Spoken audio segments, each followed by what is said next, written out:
La Jornada Zacatecas TV, un espacio de libertad.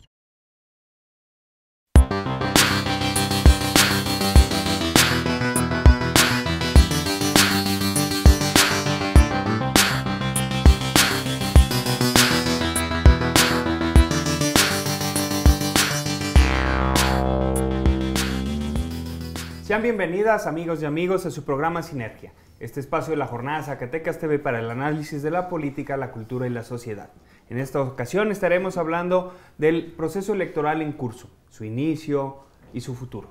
Para ello nos acompaña el maestro y académico Leopoldo Trueba, a quien le agradezco su presencia, que de nuevo esté presente en este programa, y a nuestro colaborador de costumbre, a Marco Antonio Torres Cinguanzo, a quien también le agradezco. Y iniciamos este diálogo sobre cómo ven el inicio de las campañas a los principales candidatos a la gubernatura. Poco a poco se ha ido calentando, muchos decíamos que no tenía mucho punch, pero hay elementos extraños y externos que le dieron un poco de sazón al inicio de las campañas. Polo, ¿tú cómo ves este inicio de campaña? Hola, buenas tardes.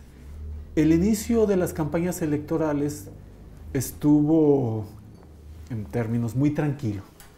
Es decir, no hubo información o acontecimientos que hiciera prever que algún otro candidato tuviera una presencia muy fuerte. Yo quiero recordarles que este fenómeno de las candidaturas a la gobernatura del estado lo hemos estado midiendo desde el 2013.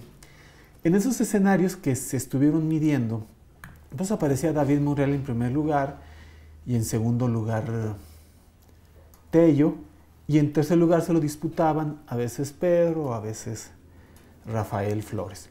Y así se fue dando ese escenario hasta que llegamos al escenario del año pasado, donde se hicieron mediciones del tipo federal, pero también hicieron mediciones del tipo local, viendo cómo se comportaba la gobernatura, y seguía teniendo esos mismos elementos. En primer lugar David, en segundo lugar Tello, y en tercer lugar Pedro de León o Rafael, dependiendo. Y aquí se vio algo interesante. Tello comenzó a acercarse a David Monreal. ¿Por qué? Por su presencia que tuvo en las elecciones federales. Después de ahí ya no se volvió a medir, pero resulta interesante que hay una medición del mes de marzo donde antes del inicio de la campaña aparece en primer lugar Tello, para sorpresa mía, en segundo lugar Pedro de León, porque se hizo un escenario con Pedro de León, aunque candidato, todavía no se había decidido. Y en tercer lugar aparecía David Monreal. Con ese escenario nos fuimos a las vacaciones de Semana Santa, pero resulta que hubo dos variables que pudieran parecer insignificantes, pero no lo son. Primero, el Tribunal Electoral mandata que el candidato no es Pedro de León, sino Rafael Flores. Y ahí pasan 1 o 2 semanas y viene después otra noticia, donde el INE declara que David Monreal no es candidato a la gobernatura, por los motivos que sean. Sí.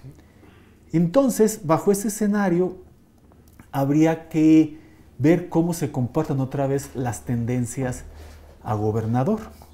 Hoy en la mañana, para sorpresa mía, aparece una encuesta en Facebook. Y es una encuesta donde pone a Tello y a David Monreal con una diferencia de 3 puntos porcentuales. Dentro del mercado de las encuestas, eso significa que la elección se cerró y que la elección va a ser competida. Y esa información, yo tengo razones muy justificadas para indicar que es el escenario que está permeando.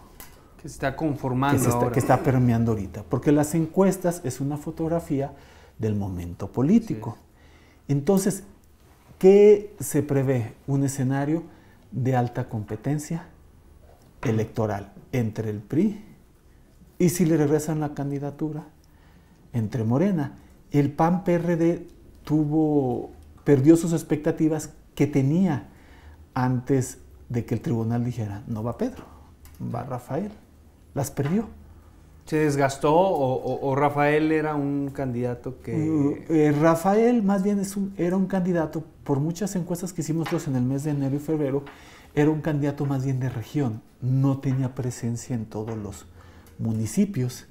El que sí lo tenía era Pedro, tenía la presencia en varios municipios. Entonces, bajo ese escenario, se manda un candidato que apenas va a comenzar a construir su candidatura. Cuando Tello, David y Pedro, que ya no es candidato, bueno, tampoco David, ya habían construido sus candidaturas, ya las había construido. En otras palabras, este periodo electoral, que es abril y marzo, es tiempo de cosecha, no tiempo de siembra. Entonces, si tú intentas construir una candidatura en estos meses, no, es imposible. Va a ser imposible. O sea, vas a cosechar todo lo que hiciste en meses anteriores y años anteriores. Por eso encontramos a un PAN-PRD, que es una coalición, que perdió su interés ante el electorado. Lo perdió. Pedro de León era un foco atractivo y así lo demostró esa encuesta. Así lo demostró. No estando Pedro, esa gente que había optado por Pedro tiene que irse a algún lado. Algunos se quedan en el PRD y yo digo, otros se van a Morena. Muy pocos se van al PRI. Sí. O más bien nadie se va al PRI. Tú, Marco, ¿cómo es el escenario de inicio de la...? Bueno, más bien yo no lo vería tranquilo, sino muy movido. O sea que el mismo maestro lo narra, ¿verdad? Esto es, estamos ante movimientos. Si tú ves las gráficas como si fueran fotografías, ¿verdad? Pues cambian de manera radical de una a otra. Hay cambios muy bruscos en esto. Eso significa que durante un periodo, cuando hay cambios muy bruscos de esos escenarios, significa que estás en escenarios de incertidumbre, ¿verdad? Sí. Porque hay circunstancias de incertidumbre. Una de ellas, pues, es la larga indefinición al interior del PRD, no, desde antes. O sea, aquí siempre es curioso, pero el factor Pedro de León ha sido el factor de movimiento de todas esas encuestas. O sea, lo común ha sido que Pedro de León fue factor determinante en las primeras mediciones, ¿no? Sí, y con el PRI, ¿no? Cuando estaba en el PRI, y luego fue determinante cuando estaba como candidato en el PRD. Ahora que sale del PRD se convierte también en determinante. Entonces, entonces encontramos que el factor Pedro de León es el común denominador del movimiento de las diferentes encuestas, de cómo se mueven las diferentes resultados de las encuestas.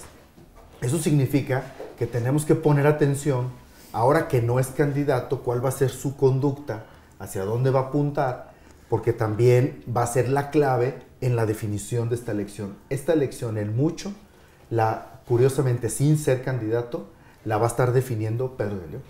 ¿Con quien se incline o con quien se incline? Porque si llama a votar, ahorita están haciendo una especie de experimento que no encontramos bien por dónde va la cosa, pero apunta, ¿verdad? Sí, ya tuvo acercamiento con Magdalena Núñez o con el PT en específico, ¿no? Y con el Movimiento Ciudadano. También. Eso significa que si está pensando en hacer una confluencia de partidos de izquierda, ¿a dónde van a llevar esa votación? La van a llevar hacia un escenario ganador.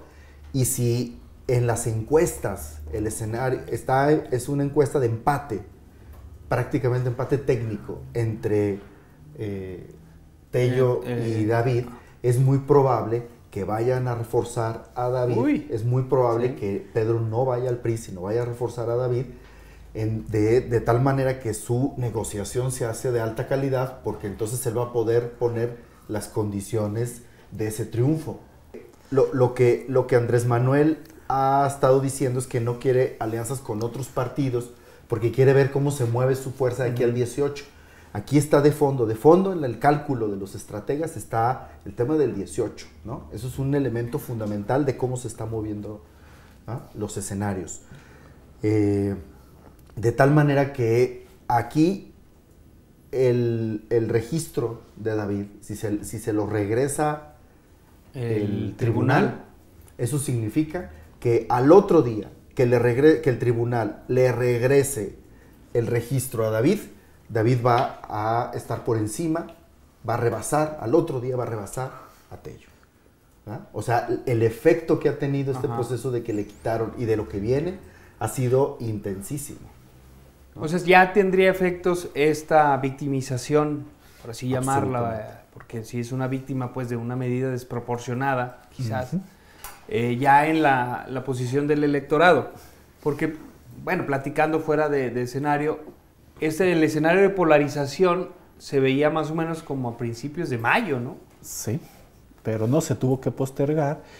Más o menos existen estimaciones que más o menos entre el 40 y el 50% del electorado está inconforme de que le hayan quitado que le hayan quitado la candidatura.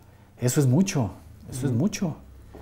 Bueno, aunque también en esa lectura todos los partidos han mostrado solidaridad en el sentido de... Pero aquí lo importante ya es... sea genuina o no. Aquí es importante es el electorado. Que se convierte en intención de voto. O sea, es un factor que se puede convertir en intención de voto, en detonante de intención de voto. Que es la lógica de, bueno, por algo lo están quitando, ¿no? Sí, sí. Pareciera un juego perverso. Yo platicaba con algunas personas y decía una frase que me gustó. Dije, el INE es o se hace o ambas cosas. Sí, porque es que una medida legal, porque está en la ley, quita la candidatura, parece que no se mide su impacto político. Nada más hazlo, y no se tiene esa idea de políticamente qué va a causar esta verticalidad, porque es una verticalidad así fuerte. ¿Sabes qué? Adiós candidatura. A todo el mundo sorprendió. Sí, y no hay decir, bueno, ¿y qué significa? Y como los que juegan billar o carambola, pues la acción del INE es como llama una carambola de 4 bandas. Pego aquí, pego allá y pego acuya. Entonces dice uno... Sí, y está beneficiando principalmente a los castigados, ¿no? A los castigados. Tanto a Andrés primero castigan a Pedro. Sí, bueno, eso es otro punto interesante, ¿no? Que los dos principales candidatos son castigados. Son los que han sido castigados. Y pensando mal, pues da la idea de que hay cierta protección hacia el oficial, ¿no? Pareciera así, pero una protección que ya no parece lógica. ¿Sí? Fíjate que siempre las encuestas tienen un efecto político. Eso es muy importante, ver qué efecto político tienen las encuestas. Siempre pretenden hacer lo que se llama la predicción autocumplida, ¿verdad? Cuando sacas encuestas que no son muy confiables, pero quieres generar un efecto, un efecto de arrastre. Ahí la encuesta de Mnemotecnia, publicó el Sol de Zacatecas, ¿verdad? En donde sacaba una diferencia no grande, sino abismal. Sí, 40 contra 24. Pero es efectiva, es una votación efectiva. Entonces, el asunto es que con estas últimas mediciones, ya mucho más objetivas, donde no es una diferencia abismal, sino es prácticamente un empate técnico, ¿verdad? El efecto político de esta información va a ser muy importante. O sea, sobre esta predicción autocumplida, cuando sacan la encuesta de Mnemotecnia, sí genera un efecto. Hay grupos sociales y actores políticos que van y se juntan con Tello, ¿verdad? Así es. Sí, es la cargada, ¿no? Es lo que le llaman. Cargada, es el pero efecto que en buscan. cuanto salgan estas otras, en cuanto ya se les dé validación, o sea, se les dé también difusión, etcétera, a este otro tipo de mediciones, entonces se va a mover mucho. Si el PRI se ha estado desfondando, nomás ve esto, como de gotas, ¿no? El 70% de las candidaturas de Morena son de gente que viene del PRI. Pues ahí te dejo ese dato, vamos a un corte y regresamos pues para platicar un poco más sobre el tema de las encuestas y ya abordar el tema de las propuestas.